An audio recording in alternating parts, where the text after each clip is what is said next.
So, welcome back to Get to Know Your Coach.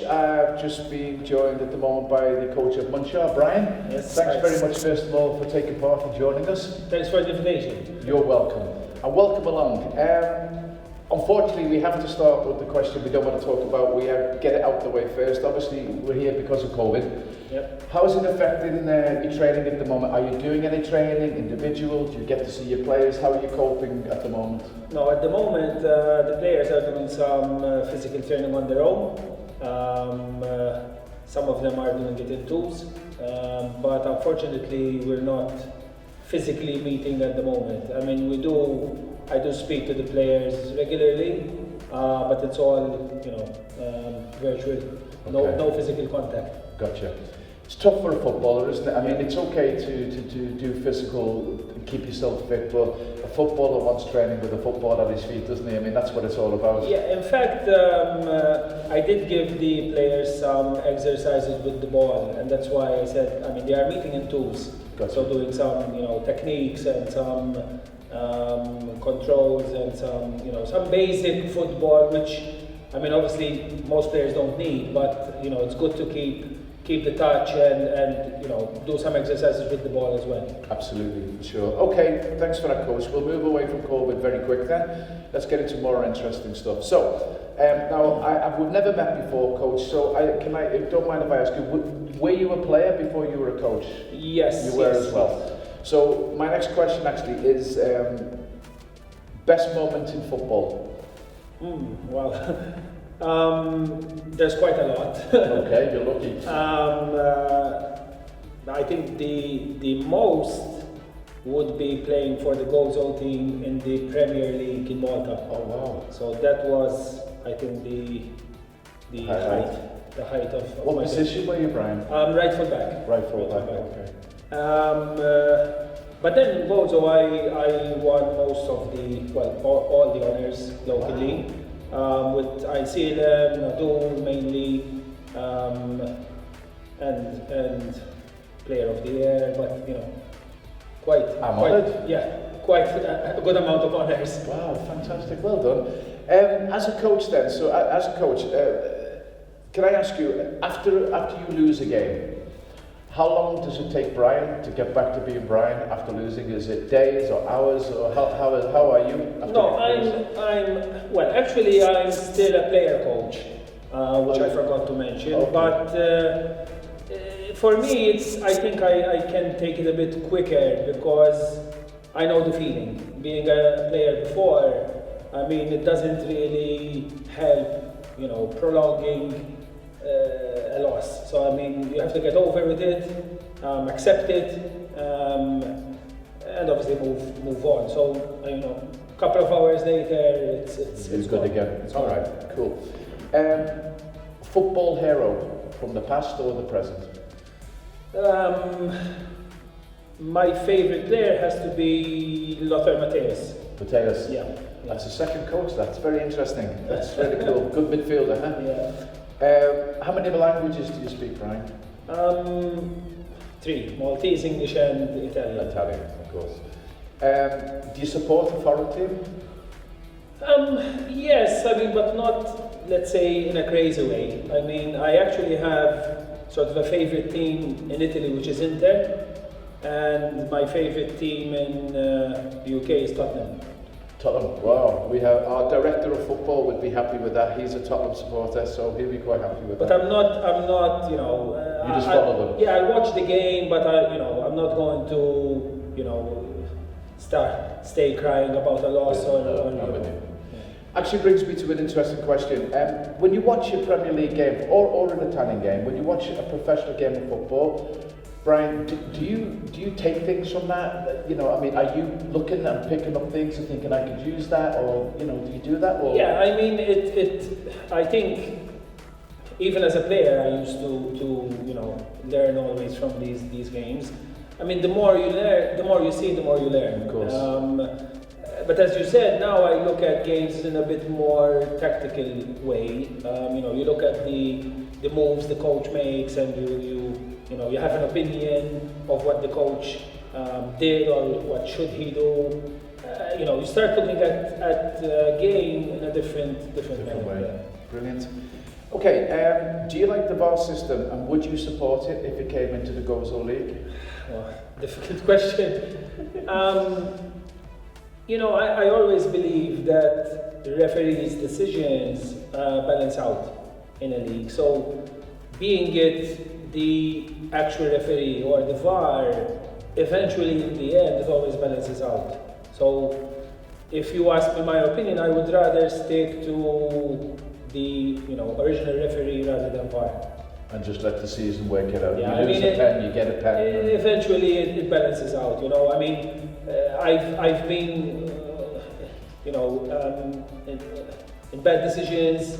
I've had very good decisions in favor, both as a player and as a coach. So, in the end, it balances out. Okay, good answer. After football, what other sports do you enjoy? I like tennis. I don't practice it that much, but it's my favorite sport after football. I have to tell you something. I'm absolutely flabbergasted because we've done now, I think you're the 11th coach since we started this. And I think, if I'm not mistaken, I'm going to have a look when I look back, at least 7 coaches said tennis. It's incredible. Yeah, it's well, I don't know why, but I mean, it's a sport I've always liked. Unfortunately, there's not so many places to practice it. I was going to say that, But it's something I like. Maybe we can do an Armour coaches tennis tournament. That would be cool. What's your favourite topping on a pizza? Pepperoni. Pepperoni. And do you have a favourite all-time movie? Not really. I mean, I enjoy watching movies, but I'd rather watch like TV shows. Show as opposed to a movie. For example, Friends is my all-time favorite. Okay. I never get tired of watching it over and over again. Fantastic, that's a good show. What type of music do you listen to, Brian, when you want to? If you're on your own, you're driving your car, what would you put on? I listen to all kinds of music, but if you ask me my favorite, it would be like rock. Rock music. Not heavy metal, but like soft rock. Bruce Springsteen type of thing, not Guns N' Roses or. Yeah, well, I like Guns N' Roses as well. I mean, I can listen to any type of music, but not the like heavy or death metal type of rock. I mean, more soft rock. Yeah. Okay.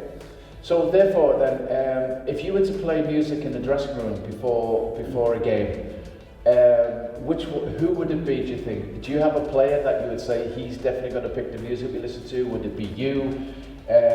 Pre-game, so you're all in the dressing room and you brought the stereo, what are we going to listen to? Who would decide? Yeah, normally in a team, in all the teams I've been, there's always a player who does it. That's right. This year, unfortunately, we didn't have so much, proper talks due to the COVID, restrictions and meeting in open areas, we kind of lost that touch in the dressing room. But I always leave it up to the players to decide. Yeah. Excellent. Okay, so then another one similar to that. Then, would you have a favourite singer or a favourite band?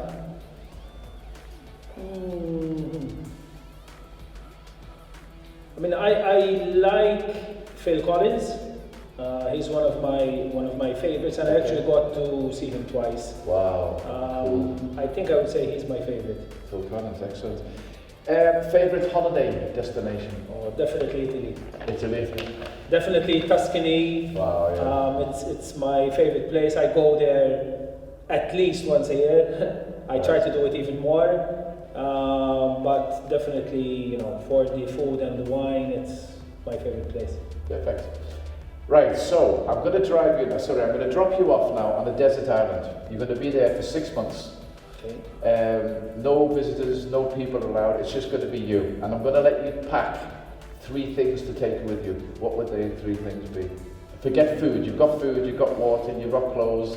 But I'll give you 3 luxuries that you can have with you on a desert island. What would you pick? Definitely my phone. Can I choose family or? No. You're coming back in 6 months, so you're going to be on your own. So it's to have 3 things with you for 6 months that would either keep you occupied or that you would want to have with you. Well, my phone for sure. I would say a good book.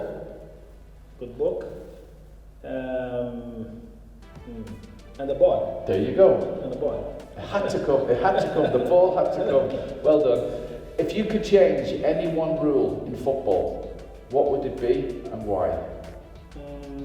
I mean, if you think everything's perfect, then leave it, you know. Well, everything is not perfect, but I mean, what bothers me most in football is the you know, when players like exaggerate fouls and you know make a scene out of like a stupid foul. So yeah. I would maybe be a bit harsher on the players who you know overreact. You know, overreact, because you know sometimes you know you get like stupid penalties given and stupid red cards given for sometimes a simple foul or a simple touch. I mean, gotcha. but definitely, well, I've heard it's changing again, but I don't like the new handball rule, which for me is too much. You know, it's quite.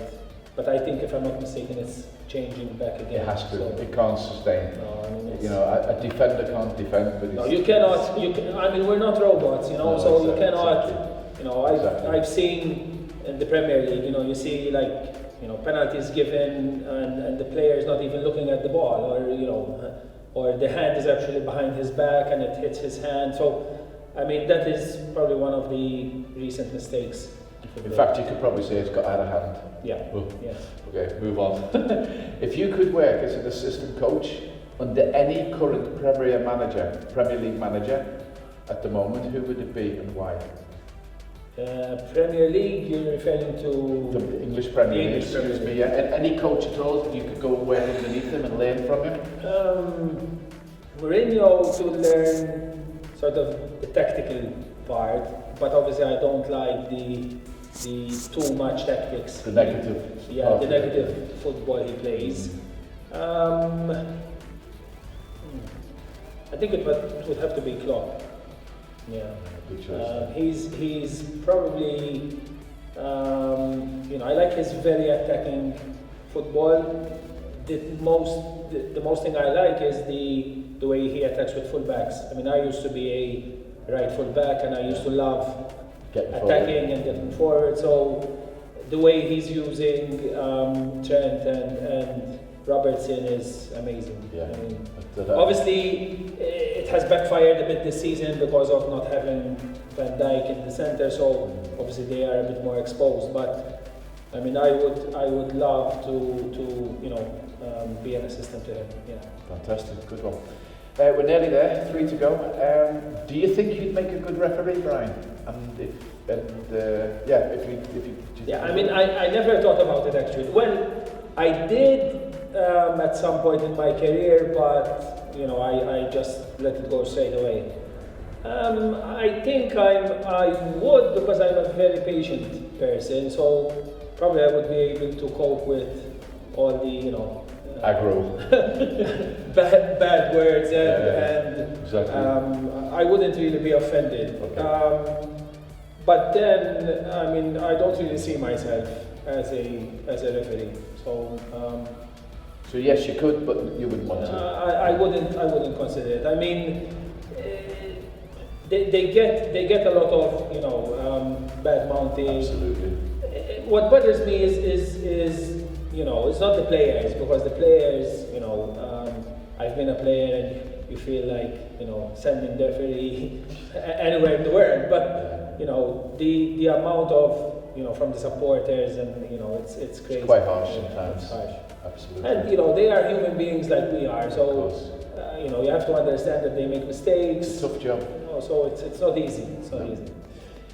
If you were to be offered a job as a coach outside of Gozo or Malta, so if you had a chance to coach in England or Italy or Spain, is this something you would still do at this time of your life? Would you think about it, or are you just quite content to work your way through here? No, I mean, to be honest, I've only started recently coaching. In fact, I'm still doing the courses and everything I'm saying in the beginning. I'm not looking at something that far at this point in time. I mean, obviously, if I get opportunities in Gozo, I would go for them, definitely. Not that I'm not happy with Munchar, but I mean, obviously, if Munchar don't move forward, obviously, so that would be the fair saying.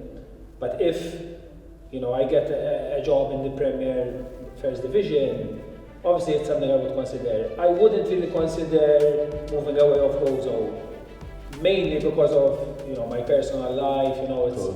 It would change obviously everything. So I'm quite content in Gozo. Where you are now. Okay, last question. Do you think it would be a good idea to have one division in Gozo instead of two, i.e. 14 teams instead of one with 9 and one with the 5? Sorry. No, I mean, I think the fact of having a relegation battle and a promotion battle is what makes the lower part, the second division attractive. If it was one league and then sort of separated at some point, that's something which would be, I would discuss. One of the coaches actually brought it up early, one of the early ones I interviewed, and he said the only way would be, like he said, it could work if you started the season all together in one league, and when you got to the second part of it broke away, so you had them playing and them playing, then it might work. Yeah, that's something that I would discuss, But again, I think the financial differences between the top, I'd say the top teams in the fair, so not the bottom part, but the top teams in the fairs, that the second division, are quite substantial, and obviously finances are important. I use the example of Munchar. I mean, it's all voluntarily, so they have no president who has deep pockets, a baggage of euros ready to spend. So I think it would be ideal to have to remain with the two perfect divisions. I would like to thank you for the great idea. Thank you. I mean, obviously, it's something to keep us going during the COVID stop or break, and it's something that maybe in Gozo football hasn't happened before. So it's good to have these, fresh ideas and have some fun. Sure. Remember, Brian, as well, we can't do this without you guys, so it's you guys saying, yeah, of course we'll come along, that's why we can do it, so it's really good. And next year I think it's going to be a little bit more like the first division, where we interview the coaches before a game and things, so we're hoping that's going to happen next season. Yeah, I mean, I always say that media is obviously the most important part in football. Yeah. I mean, a lot of players, unfortunately, after losing the game, they don't want to go speak to the media because they're still angry. Of course. I mean, it's something I'm totally against, because the media is there to help you and show you when you're doing well, but obviously when you're not doing well or losing a game, you have to still face up. Support as well. What we tend to do, what we like to do, is we like to do the pre-game, we like to, before the game, we'll talk to a player or the coach if he has time, and after the game we tend to just let them go, because that's how it is, just let them go and then we catch them then at the training ground later on. Yeah, I mean, like you say, sometimes they just want to get away. Yes, so. yes. But obviously the feedback after a game sometimes is really nice. I totally agree. It's good to have that on the spot feedback. But obviously you have to understand that sometimes you win, sometimes you lose. I mean, that's football. It's the way it is. Yeah. Welcome to part 2. It's the coach's choice. Get to know your coach. I'm going to ask you a series of questions, A and B, and you just give me your A and B answers, okay? So, Brian, 12 of them. Here we go. Umbro or Adidas? Adidas. Blue or red? Blue. Premier League or Serie A? Premier League. Jeans or tracksuit? Jeans. Pizza or pasta? Pasta. Fish or meat? Meat. Dog or cat? Dog. Beer or wine? Wine. Messi or Ronaldo? Messi. BMW or Mercedes? BMW. Cappuccino or espresso? Espresso. And the fun one is the last one. Broccoli or sprouts? Broccoli. Perfect, fantastic, well done coach. So here we go, welcome back to the final part of Know Your Coach and the Coach's Choice for Monza. We're joined now by Mario, who is one of the most experienced players. I think so. Thanks for being with us. And you're on the hot seat now, so here we go. Did your coach say Umbro or Adidas? Umbro. Blue or red? Blue. Premier League or Serie A? Serie A. Jeans or tracksuit? Tracksuit. Pizza or pasta? Pizza. Fish or meat? Meat. Dog or cat? Dog. Beer or wine? Wine. Let's go. Messi or Ronaldo? Messi. BMW or Mercedes? Mercedes. Cappuccino or espresso? Espresso. And the last one is the fun one. Broccoli or sprouts? Let's go for broccoli. Okay. We're done. We're finished. I think we're going out. Okay. I think you're in the reserves next week. No. We got 7. 7, 8, 7 out of 5. That's 7 out of 12. It's good. Yeah.